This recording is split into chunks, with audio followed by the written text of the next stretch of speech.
ನಾಟಿ ಕುರಿಗೂ ಮತ್ತು ಹಮ್ಮಿಂಗ್ ಕುರಿಗೂ ಏನಪ್ಪ ವ್ಯತ್ಯಾಸ ಅಂದರೆ ಇವು ಬೇಗ ಗ್ರೋತ್ ಆಗುತ್ತೆ. ಲೈವ್ ವೆಯ್ಟು 80-90 kg ಬಂದರೆ ಮಾತ್ರ ನಾನು ಹೇಳೋ ರೈಟ್ಗೆ ಮಾರೋಕ್ಕಾಗೋದು.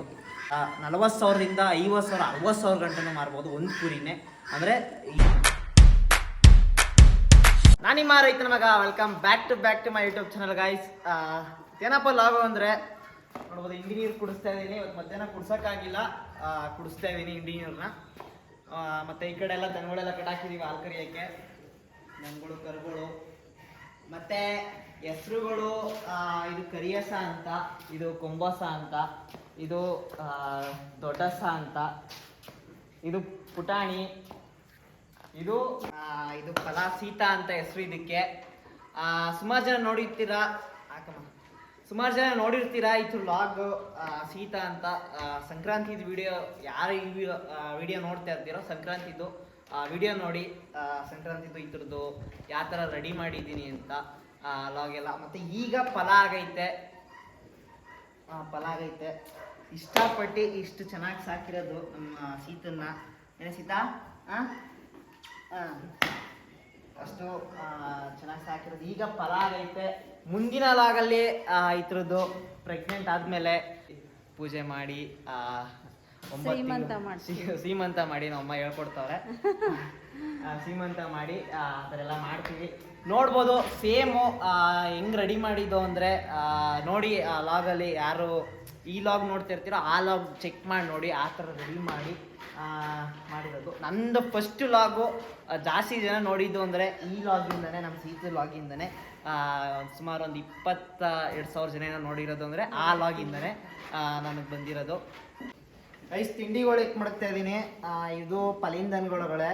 ಇದು ಫಲ ಆಗಿ ಹಾಲು ಕೊಡ್ತಾರೋ ದನಗಳಿಗೆ 3 ಮಡಗೋದು. ಇದು ಈಗ ರೀಸೆಂಟ್ ಇದಿರೋ ದನ, ಅದಕ್ಕೆ ಮಡಗ್ತೀನಿ. ಮತ್ತು ಅವು 2 ಕರುಗಳಿಗೆ, ಒಂದು ಗೌರಿ, ಒಂದು ಲಕ್ಷ್ಮಿ ಅಂತ. ಇದು ಲಕ್ಷ್ಮಿ ಅಂತ ವರಮಲಕ್ಷ್ಮಿ ಹಬ್ಬದಿಂದ ಹುಟ್ಟಿದ್ದು. ಇದು ವರಮಲಕ್ಷ್ಮಿ ಹಬ್ಬದಿಂದ ಹುಟ್ಟಿದ್ದು. ಇದು ಗೌರಿ ಅಂತ ಹೆಸರು. ಬನ್ನಿ ತಿಂಡಿ ಮಾಡಿಬಿಟ್ಟು ಕಡೆ ತೋರ್ಸೋಣ. ಬನ್ನಿ ತಿಂಡಿನ ಮಾಡಿಬಿಟ್ಟು ನಾನು ಏನಕ್ಕಪ್ಪ ಈಗ ಲಾಗ್ ಮಾಡ್ತಾ ಇರೋದು ಅಂತಂದರೆ, ಕುರಿಲಿ ನಾಟಿ ಕುರಿ ಸಾಕುರೆ ಲಾಭನ ಇಲ್ಲ ಹಮ್ಮಿಂಗ್ ಕುರಿ ಸಾಕುರೆ ಲಾಭನ ಅಂತ ಹೇಳ್ತೀನಿ. ಬನ್ನಿ ತಿಂಡಿ ಎತ್ತು ಮಾಡ್ಬಿಟ್ಟು ಪಟ ಅಂತ ಹೇಳ್ತೀನಿ. ಅದು ಯಾವ ಥರ ಏನು ಅಂತ ತಿಳಿಸ್ಕೊಡ್ತೀನಿ.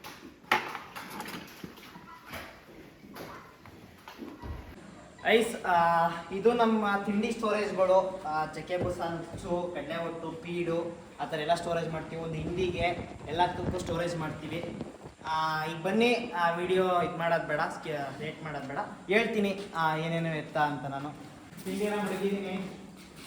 ಇವಕ್ಕೆ ಯಾಕಪ್ಪ ಮಡಗಿಲ್ಲ ಅಂದರೆ ತಿಂಡಿನ ಇವಕ್ಕೆ ಹಾಲು ಕುಡಿಸ್ಬಿಟ್ಟು ಒಟ್ಟಿಗೆ ಹಾಲು ಒಳಗಡೆ ಮಿಕ್ಸ್ ಮಾಡಿ ಮಾಡ್ತೀನಿ. ಇದು ಹಿಂಡಿ ನೀರು ನೋಡ್ಬೋದು.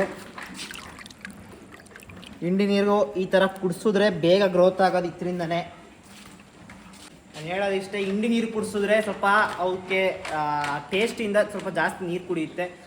ಇಲ್ಲಾಂದರೆ ಒಂದೊಂದು ಕುರುಗಳಂತೂ ಮೂಸು ನೋಡಲ್ಲ. ನಮ್ಮವು ತಂದಾಗಂತೂ ಕುಡಿತಾನೆ ಇರೋದು. ಉಪ್ಪು ಮತ್ತು ಹಿಂಡಿ ನೀರು ಕೊಡ್ರಿ, ಆವಾಗ ಅದು ಇಷ್ಟಪಟ್ಟು ನೀರನ್ನು ಕುಡಿತವೆ. ನೀರು ಕುಡ್ದಷ್ಟು ಬೇಗ ಗ್ರೋತ್ ಆಗೋದು ಮರಿಗಳು. ನಾಟಿ ಕುರಿಗೂ ಮತ್ತು ಹಮ್ಮಿಂಗ್ ಕುರಿಗೂ ಏನಪ್ಪ ವ್ಯತ್ಯಾಸ ಅಂದರೆ ಇವು ಬೇಗ ಗ್ರೋತ್ ಆಗುತ್ತೆ. ಚಿಕ್ಕ ಮರಿಗಳಲ್ಲೆಲ್ಲ 20-22 kg ಪ್ಲಸ್ ಐತೆ. ಚಿಕ್ಕ ಮರಿಲಿ ಅಂದಾಜು ನಾನು ಹೇಳ್ತಾರೆ, ಎಲ್ಲ ಹೇಳ್ತಿಲ್ಲ, 20 kg ಮೇಲೆ ಪ್ಲಸ್ ಐತೆ. ದೊಡ್ಡ ಮರಿಲಿ ಇದು ಮಾತ್ರ ವೀಕ್ ಆಗೈತೆ. ಯಾಕಂದ್ರಪ್ಪ ಹುಷಾರಿಲ್ದೇ ವೀಕ್ ಆಗಿಬಿಟ್ಟೈತೆ. ಈಗ ಸ್ವಲ್ಪ 3 ದಿವಸದಿಂದ ಮೇವು ಮೇಯ್ತಿದ್ದು, ಒಂದು ವಾರ ತವಿನ ಮೇವು ಬಿಟ್ಬಿಟ್ಟಿತ್ತು. ಅದಕ್ಕೆ ಹೇಳೋದು, ಈ ಮರಿಗಳಲ್ಲಿ ಯಾವತ್ತೂ ಮರುಗಳ ಕ್ಲೀನಾಗಿ ನೋಡ್ಕೊತಾ ಇರಬೇಕು. ಅಲ್ಲಿದ್ದಲ್ಲೇ ಒಂದು ಸ್ವಲ್ಪ ಲೂಸ್ ಮೋಷನ್ ಆಯಿತು ಅಂದರೆ ಏನು ಟ್ರೀಟ್ಮೆಂಟ್ ಕೊಡಬೇಕು, ಏನು ಮಾಡಬೇಕು, ಯಾವತ್ತು ಒಬ್ಬರು ಡಾಕ್ಟ್ರನ್ನ ತಿಳ್ಕೊಂಡು ಮಾಡಬೇಕು.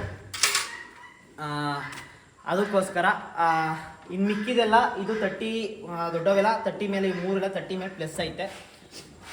ಇನ್ನು ಮಾರೋಷ್ಟಲ್ಲಿ 80-90 kg ಬರಬೇಕು. ಲೈವ್ ವೆಯ್ಟು 80-90 kg ಬಂದರೆ ಮಾತ್ರ ನಾನು ಹೇಳೋ ರೈಟ್ಗೆ ಮಾರೋಕ್ಕಾಗೋದು.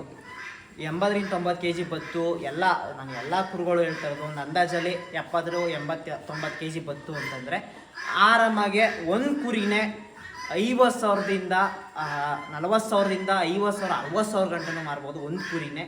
ಅಂದರೆ ಏನಂತಾರಲ್ಲಪ್ಪ ಅಮೀನ್ಗಢ ಕುರಿಲಿ ನಾವು ಹೇಳ್ತಾರೋ ನಾಟಿ ಕುರಿಲಿ ಒಂದು ನಾಟಿ ಕುರಿ ತಗೊಬರ್ತೀವಿ 6-5 ತಿಂಗಳು ಸಾಕಾಗಲ್ಲ. 6 ತಿಂಗಳು ಸಾಕ್ಬೋದು, ಸಾಕ್ಬಾರ್ದು ಅಂತಲ್ಲ. ನೀವು 1 ವರ್ಷನಾರು ಮಾಡಿಕೊಳ್ಳಿ, 2 ವರ್ಷನಾರು ಮಾಡಿಕೊಳ್ಳಿ, ಕುರಿ ಇರ್ತವೆ, ಇರಲ್ಲ ಅಂತಂತೆಲ್ಲ.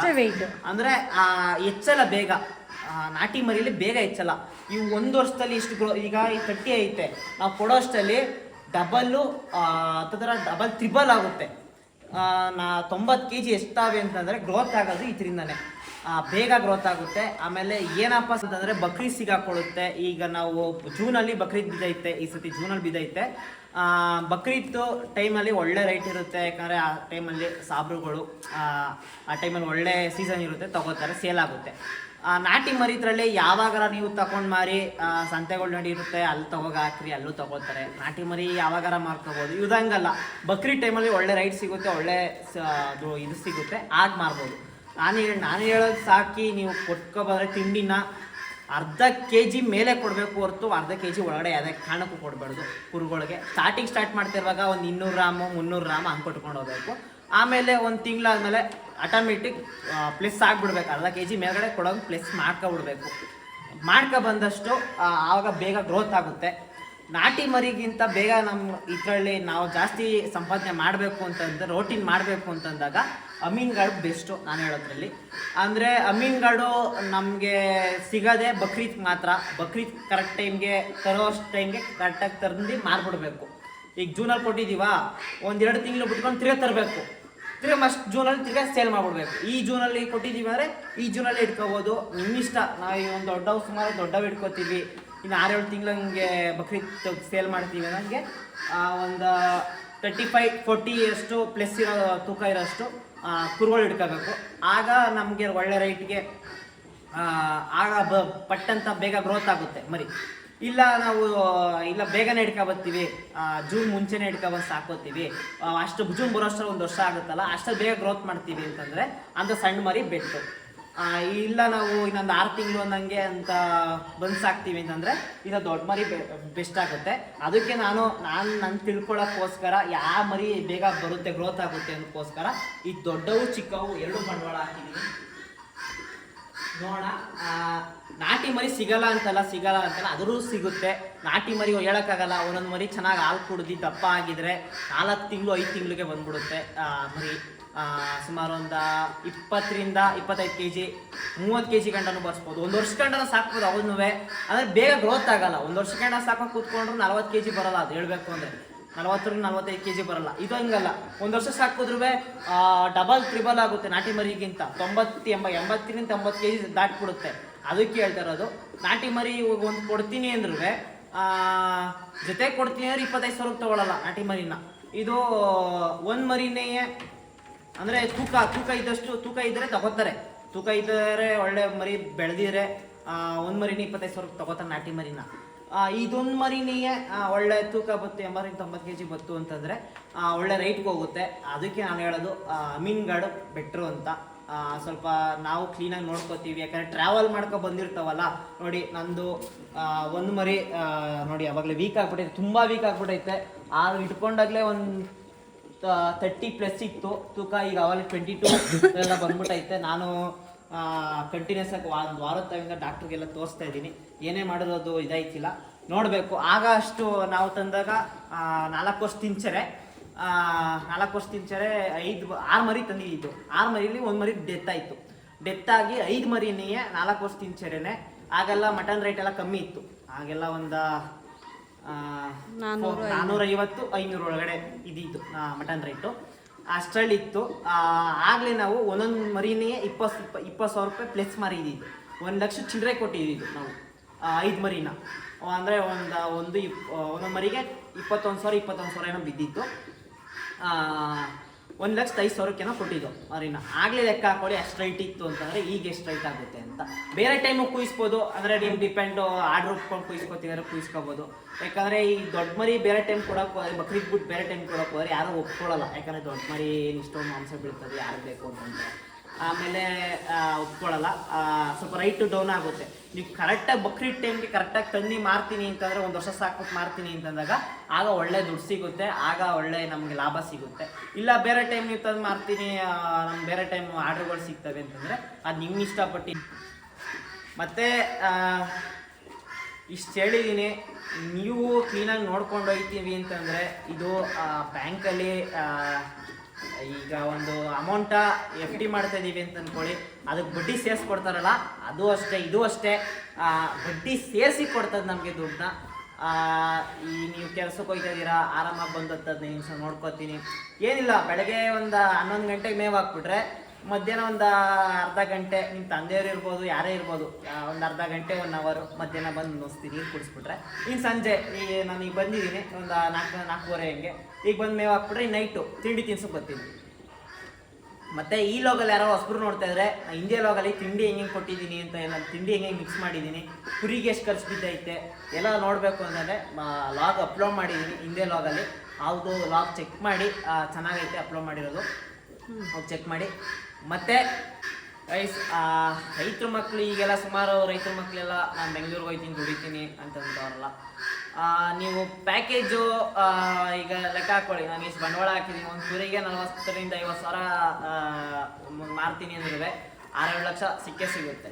ನೀವು ಅಲ್ಲೋಗಿ ಕೆಲಸ ಮಾಡ್ತೀನಿ ಅಂದರೂ 6-7 ಲಕ್ಷ ಪ್ಯಾಕೇಜ್ ಕೊಡೋಲ್ಲ ವರ್ಷಕ್ಕೆ. 6-7 ಲಕ್ಷ ಪ್ಯಾಕೇಜ್ ಅಂದರೆ 20-25 ಬರೋಲ್ಲ, ಹೇಳಬೇಕು ಅಂದರೆ 20-25 ಒಂದು 30,000ನೇ ನಿಮ್ಮ ಲೆಕ್ಕದಲ್ಲಿ, 30,000ನೇ ಅಂದ್ಕೊಳ್ಳಿ. 30,000 ಲೆಕ್ಕದಲ್ಲಿ ಅಲ್ಲೋ ಕಷ್ಟಪಡೋದಾ, 30,000ದಲ್ಲಿ ಗಾಡಿ ಲೋನು, ಮನೆ ಲೋನು, ಮನೆ ಬಾಡಿಗೆ, ಅದು ಇದು ಚೀಟಿ ಪಾಟಿ ಅಂದ್ಕೊಂಡೆಲ್ಲ ಬರುತ್ತೆ, ಆ ಲೋನ್ ಈ ಲೋನು ಅಂತ ಅರ್ಧಕ್ಕರ್ಧ ಮುಕ್ಕಾಲು ದುಡ್ಡು ಅಲ್ಲೇ ಹೊಂಟೋಗುತ್ತೆ. ಇಲ್ಲಿ ನೋಡಿ, ಆರಾಮಾಗಿ ಬಂಡವಾಳ ಹಾಕ್ಬಿಟ್ರೆ ರೈತರ ಮಕ್ಕಳು ಈಗೀಗ ಕೆಲಸಗಳು ಬಿಟ್ಕೊಡ್ತವ್ರೆ. ಮಾಡಿ, ನಿಮ್ಮಿಷ್ಟ, ಮಾಡಿ, ಅಲ್ಲೂ ಮಾಡಿ ಇಲ್ಲೂ ಮಾಡಿ, ಮಾಡಬೇಕು. ರೈತರ ಕೆಲಸ ಯಾವತ್ತೂ ಬಿಟ್ಕೊಡ್ಬೇಡಿ. ನಾನು ಹೇಳೋದು ಇಷ್ಟ, ರೈತರ ಕೆಲಸ ಮಾಡಲೇಬೇಕು. ನಿಮ್ಮ ಕಾಲದಿಂದ ಬಂದಿರೋ, ನಿಮ್ಮ ತಂದೆ ಕಾಲಿಂದ, ತಾತನ ಕಾಲಿಂದ ಬಂದಿರೋದು ಯಾವತ್ತೂ ಬಿಟ್ಕೊಡಕ್ಕೆ ಹೋಗ್ಬೇಡಿ. ಮಾಡಿ, ಎಷ್ಟು ನಿಮ್ಮ ಕೈಲಾಗುತ್ತೋ ಅಷ್ಟು ಮಾಡಿ, ಜಮೀನು ಮಾತ್ರ ಖಾಲಿ ಬಿಡೋಕ್ಕೆ ಹೋಗ್ಬೇಡಿ, ಮಾಡಿ. ಮತ್ತು ಈ ಲಾಗು ಇಷ್ಟ ಆಗೈತೆ ಅಂತ ಅಂದ್ಕೊಂಡಿದ್ದೀನಿ. ಲೈಕ್ ಮಾಡಿ, ಶೇರ್ ಮಾಡಿ, ಕಮೆಂಟ್ ಮಾಡಿ. ಮತ್ತು ಒಂದು ಹಾಡು ಕೂದ್ಬಿಟ್ಟು ಬುಕ್ಕೆ ನೋಡ್ಬೋದು. ನನಗೇನೋ ಲಾಸ್ ಇಲ್ಲ, ಒಂದು ವಾತನ್ನ ಕೂದ್ಬಿಟ್ಟಿದ್ದೀವಿ. ಒಂದು ವಾತ ಐತೆ, ಇವೆರಡು ಹೆಣ್ಣು. ಮೇಡಮ್ ಈ ಕಡೆ ಅದು ಲಾಸ್ ಏನಾಗಿಲ್ಲ ನಮಗೆ. ಹತ್ರ 14 kg ಬಂದೈತೆ. 14 kg ಹೆಂಗು 750 ರೂಪಾಯಿಗೆಲ್ಲ ಕುಯ್ತಾ ಇರೋದು. ಆಡೊಂದು ಕುಯ್ಬೇಕು ಅಂದರೆ 750 ರೂಪಾಯಿ ಹೇಳ್ತಾರೆ ಕೆಜಿನ. ಒಂದು 700 ರೂಪಾಯಿ ನಂಗೆ ಹಾಕ್ಕೊಂಡ್ರು ನಮಗೇನು ಲಾಸ್ ಇಲ್ಲ. 14 kg ಬಂದೈತೆ. 8,000 ಏನೋ ಕೊಟ್ಟು ಇಟ್ಕೊಂಡಿದ್ದು ನಾವು ಆಡೋಣ. ಅದು ಲಾಸ್ ಏನಾಗಿಲ್ಲ ನಮಗೆ, ಪ್ರಾಫಿಟೇ ಆಗೈತೆ. ಮತ್ತು ಈ ಲಾಗು ಇಷ್ಟ ಆಗೈತೆ ಅಂತ ಅಂದ್ಕೊಂಡಿದ್ದೀನಿ. ಲೈಕ್ ಮಾಡಿ, ಶೇರ್ ಮಾಡಿ, ಕಮೆಂಟ್ ಮಾಡಿ, ಸಬ್ಸ್ಕ್ರೈಬ್ ಮಾಡಿ. ಈಗ ತಿಳಿಸೋದು ಏನಾದ್ರು ಇದ್ದರೆ ಕಮೆಂಟಲ್ಲಿ ತಿಳಿಸಿ, ನಾನು ತಿಳ್ಕೊತೀನಿ. ಮತ್ತು ನಂದು ಈ ಕುರಿ ಲಾಗು, ಫಾರಮ್ ಲಾಗು ಅವೆಲ್ಲ ಓಡ್ತಿಲ್ಲ ಅಂತಲ್ಲ. ಏನಪ್ಪ ಅಂದರೆ ಎಂಟರ್ಟೈನ್ಮೆಂಟ್ ಇರಲಿ ಅಂತ ಅಂದ್ಬಿಟ್ಟು ಫ್ರೆಂಡ್ಸ್ ಜೊತೆ ಫಿಲಮ್ಗೆ ಹೋಗಿದ್ದು, ಮತ್ತು ಜೋಳ ಚಿಪ್ಸ್ ತಿನ್ಸಿದ್ದು, ಟಾಸ್ಕ್ ಲಾಗು, ಜೋಕ್ಸ್ ಲಾಗು, ಎಲ್ಲ ಥರ ಲಾಗ್ ಬಿಡ್ತಿದ್ದೀನಿ. ಆ ಲಾಗು ಈ ವಿಡಿಯೋದಲ್ಲಿ ಯಾರ್ಯಾರು ನೋಡ್ತಿದ್ದೀರೋ ಪ್ಲೀಸ್ ಒಂದ್ಸತಿ ಹೋಗಿ ನನ್ನ ಚಾನಲಲ್ಲಿ ಒಂದು ವಿಡಿಯೋನ ಪ್ಲೀಸ್ ಒಂದ್ಸತಿ, ಒಂದು ವಿಡಿಯೋ ಅಲ್ಲ ಎಲ್ಲ ವಿಡಿಯೋನ ಪ್ಲೀಸ್ ಒಂದ್ಸತಿ ಹೋಗಿ ಚೆಕ್ ಮಾಡಿ. ಯಾಕಂದರೆ ನನಗೆ ಸಿಕ್ಕಾಪಟ್ಟೆ ಬೇಜಾರಾಯ್ತೈತೆ. ಬೇರೆ ವಿಡಿಯೋಗಳೆಲ್ಲ ನಿಮ್ಗೆ ಹೋಯ್ತೈತಲ್ಲಪ್ಪ, ಕಷ್ಟಪಟ್ಟು ವಿಡಿಯೋಗಳು ಎಡಿಟ್ ಮಾಡಿ ಕಂಟೆಂಟ್ ಹುಡುಕಿ ಎಂತೆಂಥವ್ರದ್ದು ಬೆಳೆಸ್ತೀರಾ. 10-15 ನಿಮಿಷ ಎಲ್ಲ ಆಡಾಡೋರ್ದೇ, 10-15 ಸೆಕೆಂಡ್ ಆಡಾಡೋರ್ದೇ ಮಿಲಿಯನ್ ಗಟ್ಟಲೆ ವ್ಯೂಸ್ ಹೋಗಿಸ್ತೀರಾ. ನಮ್ಮಂಥವ್ರದ್ದು ಒಂದು ರೈತರ ಮಕ್ಕಳನ್ನ ನಮ್ಮಂಥವ್ರದ ಪ್ಲೀಸ್ ಬೆಳೆಸಿ ಅಂತ ಕೇಳ್ಕೊತೀನಿ. ಹೋಗಿ ಇಷ್ಟ ಆದರೆ ಮಾತ್ರ ಒಂದು ಲೈಕ್, ಒಂದು ಶೇರು, ಒಂದೇ ಒಂದು ಸಬ್ಸ್ಕ್ರೈಬ್ ಮಾಡಿ. ಆ ಒಂದು ವಿಡಿಯೋ ನೋಡಿ ಒಂದೇ ಒಂದು ಸಬ್ಸ್ಕ್ರೈಬ್, ನಿಮ್ಮಿಂದ ನಾವು ಬೆಳೆಯೋಕ್ಕೆ ಇಷ್ಟಪಡ್ತೀವಿ. ಮತ್ತು ಈ ಲಾಗು ಇಲ್ಲಿಗೆ ಎಂಡ್ ಮಾಡ್ತಾಯಿದ್ದೀನಿ. ಲೈಕ್ ಮಾಡಿ, ಶೇರ್ ಮಾಡಿ, ಕಮೆಂಟ್ ಮಾಡಿ, ಸಬ್ಸ್ಕ್ರೈಬ್ ಮಾಡಿ ಗಾಯ್ಸ್.